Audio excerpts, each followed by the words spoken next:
Ils voulaient l'égalité, ils l'ont eu. Coup après coup, round après round, sans passe droit et sans exception. L'égalité sur un ring est littérale. Aujourd'hui, nous avons encore plus de preuves que le sport de combat est l'endroit le plus honnête du monde.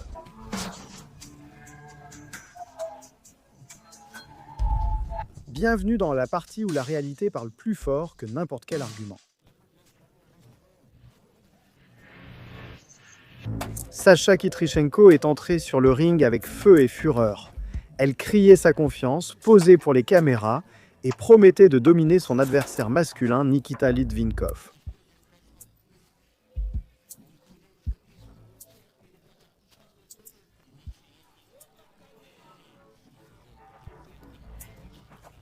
Dès le premier coup, Sacha a compris son erreur et a essayé de s'enfuir, mais il était déjà trop tard.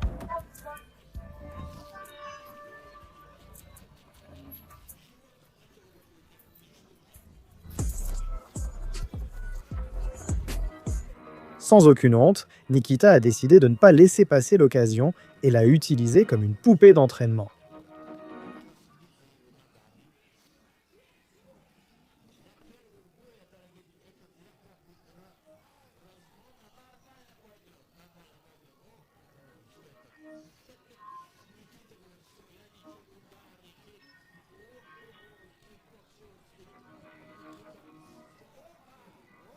À la fin, Nikita est sorti victorieux. Et le moment est devenu viral comme l'exemple parfait de la façon dont l'excès de confiance se heurte à la froide réalité. Sacha a monté un spectacle qu'il n'a pas pu soutenir. Et dans les sports de combat, le ring révèle la vérité plus rapidement que n'importe quelle autre arène. Cette combattante professionnelle ne trouvait pas d'adversaire légitime pour un combat d'exhibition. Elle a donc accepté le défi d'un homme ivre sorti de la rue. Et étonnamment, le type ivre a réussi à placer quelques coups nets avant de tomber.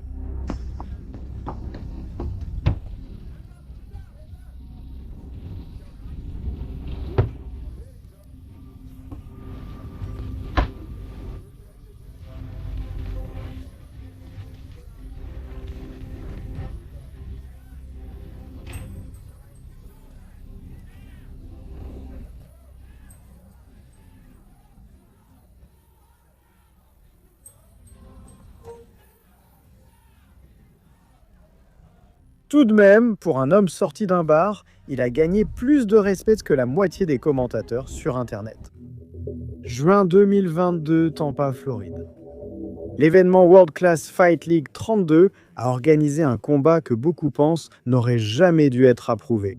Guita Figueroa, une femme avec une formation minimale en arts martiaux mixtes, a défié Shane Mistretta, un combattant masculin avec de l'expérience professionnelle. Dès la cloche initiale, Shane a transformé sa leçon d'autonomisation féminine en un festival d'humilité.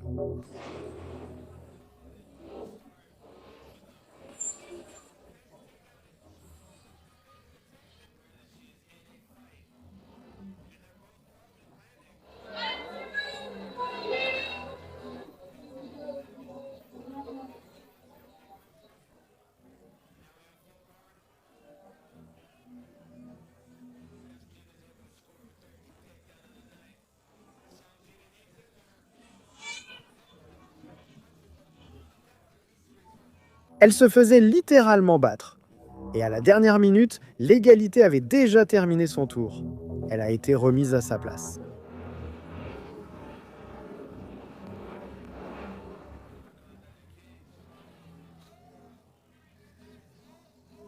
Tampa a été témoin d'une vérité silencieuse. Le travail acharné l'emporte sur les hashtags et le genre n'arrête pas les coups. Cette boxeuse pensait vraiment qu'elle pouvait intimider son adversaire. Momoko Zen du Japon a affronté Eun Jung-hoo de Corée du Sud. Deux combattantes, un ring et beaucoup de confiance mal placée. Mais que s'est-il passé au premier coup de poing? Tout a changé rapidement.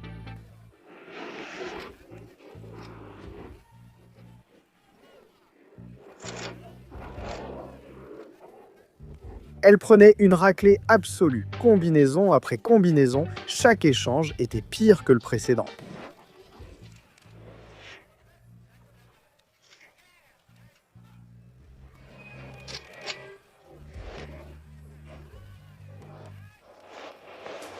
Il faut lui reconnaître de ne pas avoir abandonné.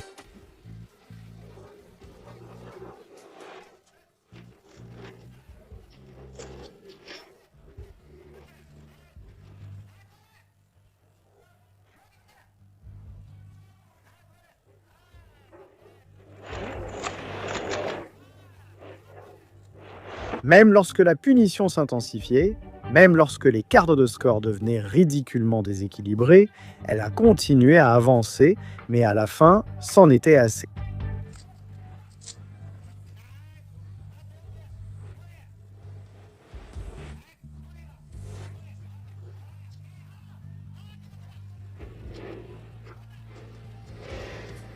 Et pour éviter plus de dégâts à la pauvre fille, l'arbitre est intervenu pour la sauver.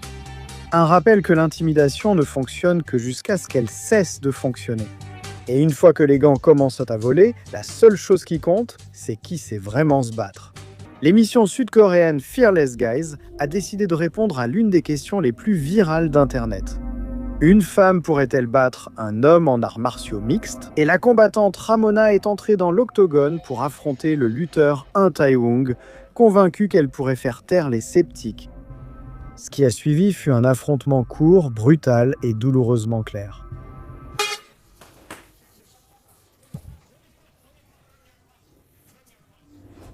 En moins de 3 minutes, la différence est devenue évidente, alors qu'elle pouvait à peine se défendre contre les coups incessants de son adversaire.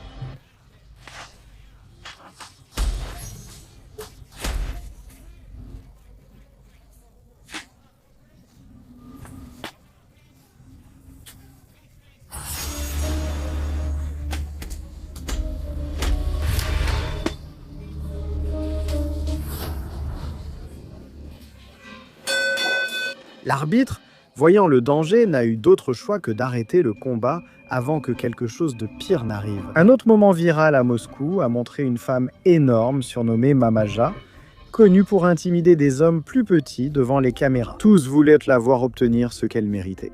Et lors d'un combat de revanche organisé, les promoteurs l'ont mise dans une cage d'arts martiaux mixte contre un homme de 50 ans. Fragile, moitié moins grande qu'elle, il ne semblait même pas athlétique.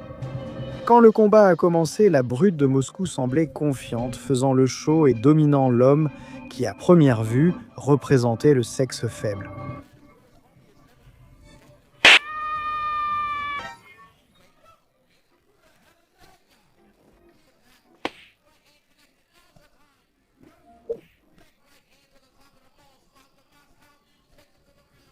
Mais au troisième round, la fatigue a fait son œuvre. L'expérience et la patience de l'homme ont porté leurs fruits. Il a commencé à placer des coups nets, tandis que la résistance de la femme s'effondrait.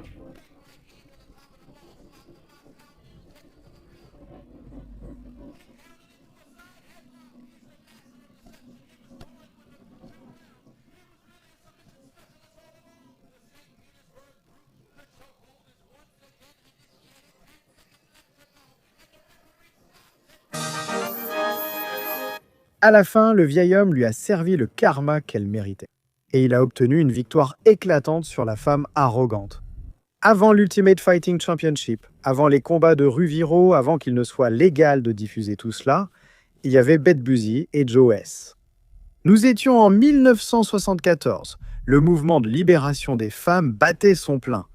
Et les organisateurs du Oriental World of Self-Defense ont décidé de répondre à la question ultime. Une femme pourrait-elle battre un homme dans les arts martiaux de contact total?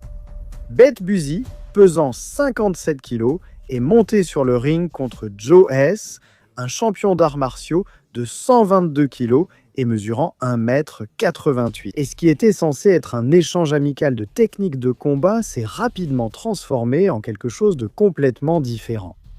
Busy a attaqué d'emblée, utilisant tout ce qu'elle avait contre son adversaire, bien plus grand qu'elle. Et pendant un instant, le public a cru qu'il assistait à un moment historique.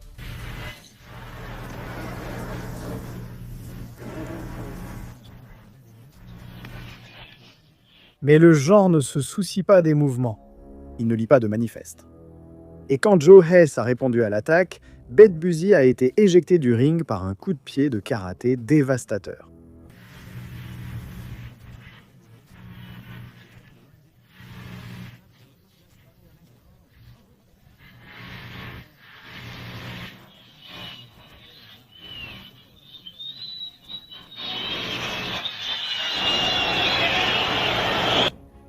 Joe Hess a fait exactement ce que le combat exigeait, et 50 ans plus tard, nous avons toujours le même débat.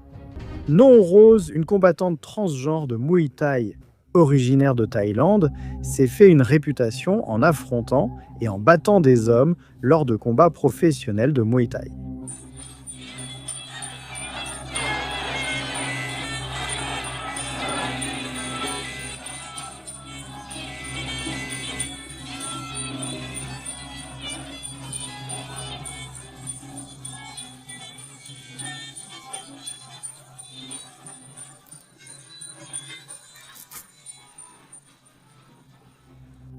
Sa technique et sa précision lui ont valu un respect légitime dans la communauté thaïlandaise des sports de combat. Mais lorsque Rose a affronté Andrew Capuro, un frappeur beaucoup plus fort et expérimenté qui manifestement ne croyait pas à l'égalité sur le ring, le résultat a été très différent.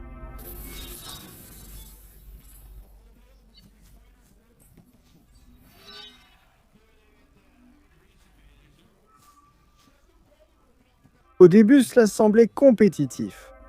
Rose bougeait bien, montrant de la technique et un bon timing. Mais il n'a pas fallu longtemps avant que la puissance brute et la précision de Capuro ne détruisant plus son sang-froid. Chaque échange est devenu de plus en plus unilatéral, tandis que l'homme la démolissait avec des coups dévastateurs qui l'ont envoyé au tapis à plusieurs reprises.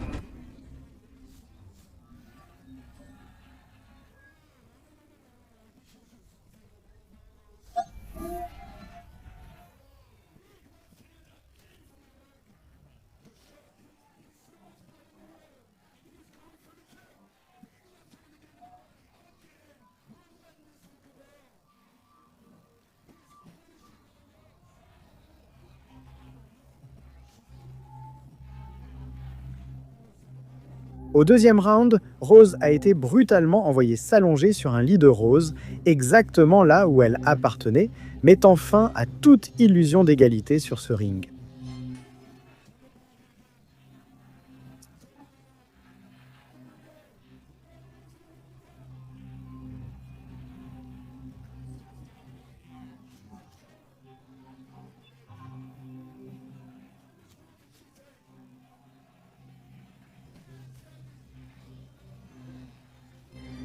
L'arbitre a arrêté le combat avant que la cloche finale ne sonne, accordant à Capuro une victoire écrasante et laissant bien entendre que la miséricorde ne faisait pas partie du plan de combat.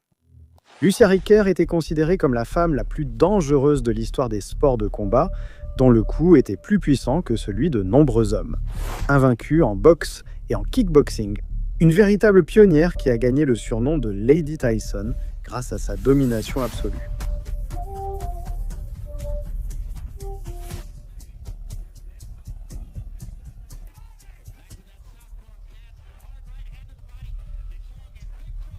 Mais Riker a poussé sa légende trop loin. Elle voulait prouver quelque chose de plus grand. Elle voulait se battre contre un homme. Et lors d'un combat intergenre, elle a affronté Somchai Jaidi, un combattant avec plus de 30 combats professionnels. Pendant le premier round, Riker était resté solide, utilisant sa technique d'élite et son jeu de jambes.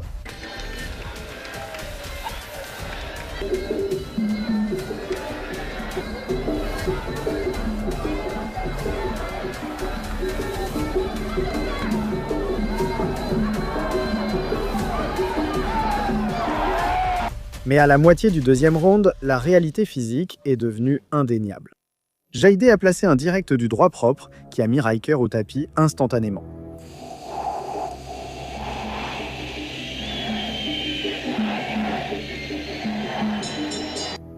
Ce n'était ni un manque de technique ni de courage. C'était la biologie confrontée à la réalité de la manière la plus directe possible. Dans un combat insolite d'arts martiaux mixtes, 2 contre 1, 2 influenceuses roumaines, Roxana Tutu et Betty Shore, ont cru que défier un seul homme serait une excellente idée. Voyons comment leur a réussi leur décision intelligente.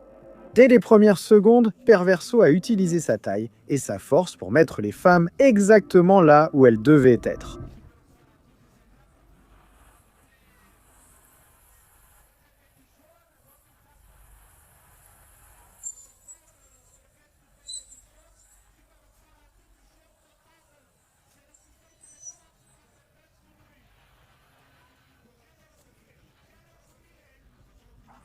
Bien qu'il soit en infériorité numérique, il a contrôlé le rythme et la position pendant tout le combat.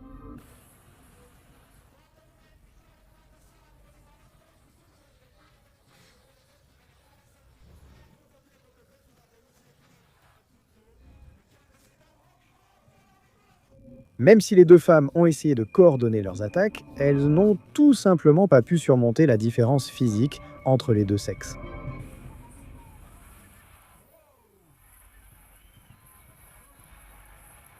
Un seul homme a remporté un combat d'arts martiaux mixtes 2 contre 1. À la fin, Perverso a célébré pendant que les deux influenceuses reprenaient leur souffle sans comprendre ce qui venait de se passer. Devant ses camarades de l'armée, une femme qui se proclamait forte a décidé de défier un combattant masculin pour prouver que les femmes étaient tout aussi puissantes.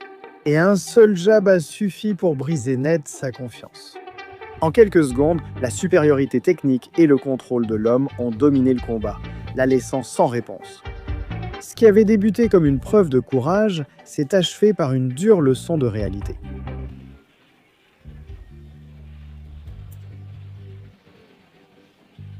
Le combat a commencé de façon équilibrée, les deux essayant de prouver leur point.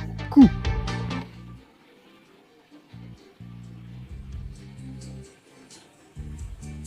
Le public regardait, incrédule, tandis que sa confiance s'effondrait à chaque coup, jusqu'à ce qu'un dernier coup net la mette au sol, mettant fin instantanément au combat et la laissant humiliée devant tous les présents.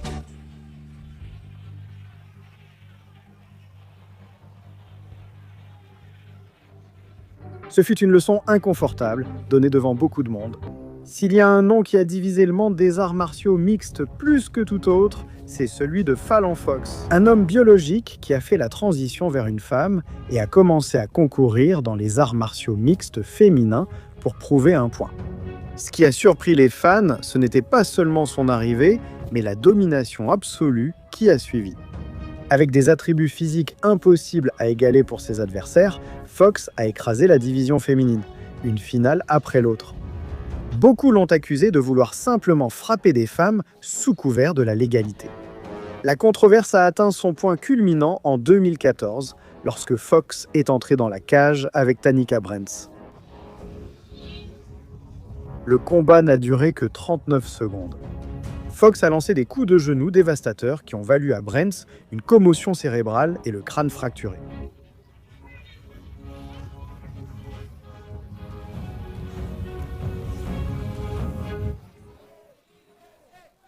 Un rappel glaçant de l'écart physique qu'aucun règlement ne peut effacer.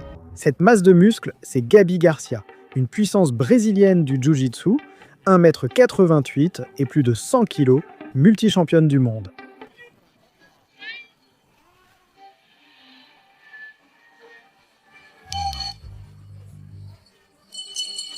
Elle a défié l'un des meilleurs spécialistes masculins des soumissions, Craig Jones, convaincue qu'elle pouvait battre n'importe quel homme qui se dresserait sur son chemin. Avant le combat, la femelle alpha a dominé Craig Jones lors d'un concours de bras de fer et s'est moquée de lui devant les caméras, convainquant le public qu'elle pouvait vraiment gagner.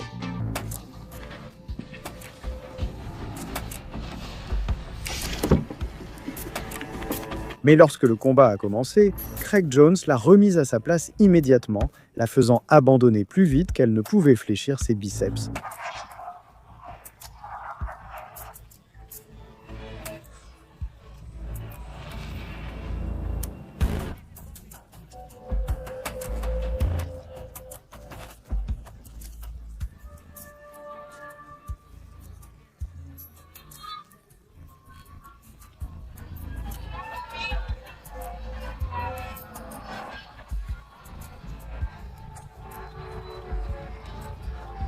Le public était devenu fou et la leçon était claire.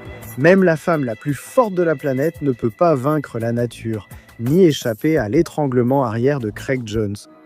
Que tu sois un homme ou une femme, lorsque tu es dans l'armée, tu dois constamment te battre contre les autres pour ne pas perdre ton agilité. Cette pauvre soldate a été opposée à un homme, mais elle ne savait pas quand se retirer. Ce qui était inhabituel, c'était sa confiance. Et pendant environ 5 secondes, elle y a peut-être cru.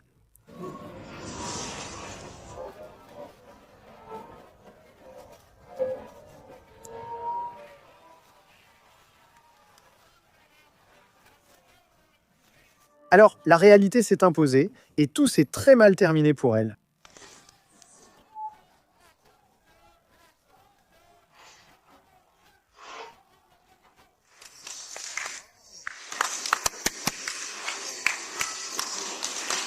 Elle est sortie avec la main cassée, mais au moins c'était une adulte impliquée.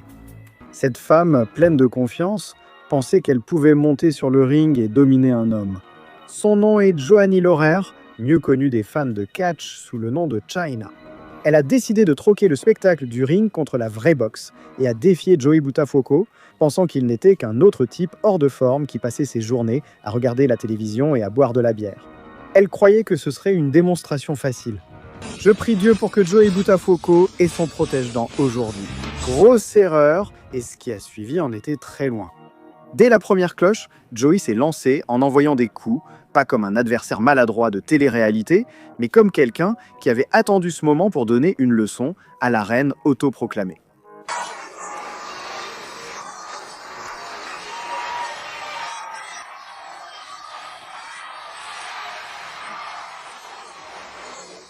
Joanie a été sauvée par la cloche, sonnée, cherchant des réponses dans son coin. Après un bref conseil de son équipe, elle est retournée sur le ring, mais tout plan qu'elle avait s'est envolé dès que Joey a recommencé à lancer des coups. Au troisième round, un coup net de ce père, au foyer désespéré, a réveillé la bête chez son adversaire. Et la reine auto-proclamée du ring a fini par demander grâce.